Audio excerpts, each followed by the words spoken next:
আজকের মেনু চিংড়ি মাছের মালাইকারি।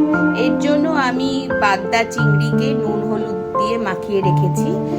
যে সর্ষে, কালো সর্ষে, সাদা সর্ষে, লঙ্কা, নারকোল, একটু টমেটো সব আমি এইগুলো বেটে নেব।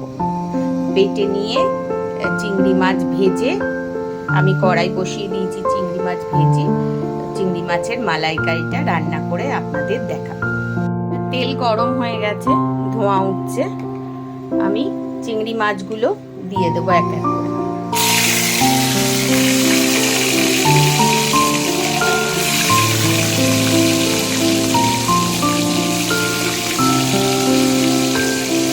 হালকা লাল করে ভেজে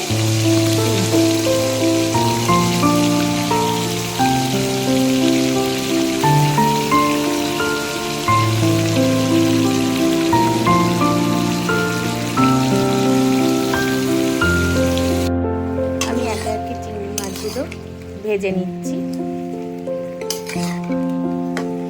দেখতে সবাই হালকা লাল হতে আরম্ভ করে দিয়েছে, একটু টাইম লাগবে।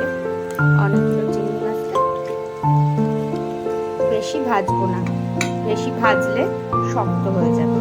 চিংড়ি মাছগুলো হালকা ভাজা হয়ে গেছে। এবার আমি ওই সর্ষে নারকেল পেস্টটা দিয়ে দেবো।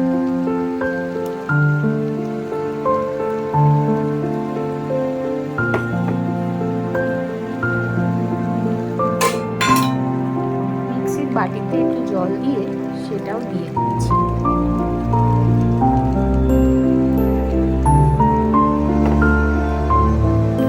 হালকা নাড়িয়ে ফুটতে দেবো।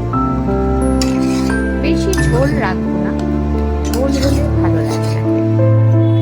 একটু গামাখা হালকা শুকনো হলেই টেস্ট ভালো লাগে।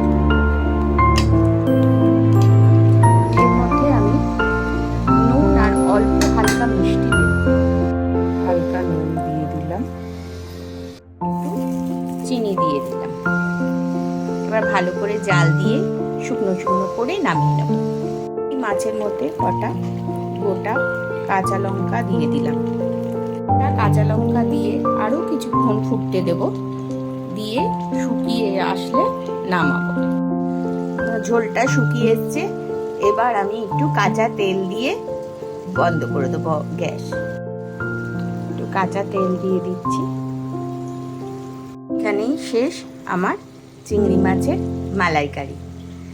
গরম গরম সাদা ভাতের সাথে বেশ জমে যাবে।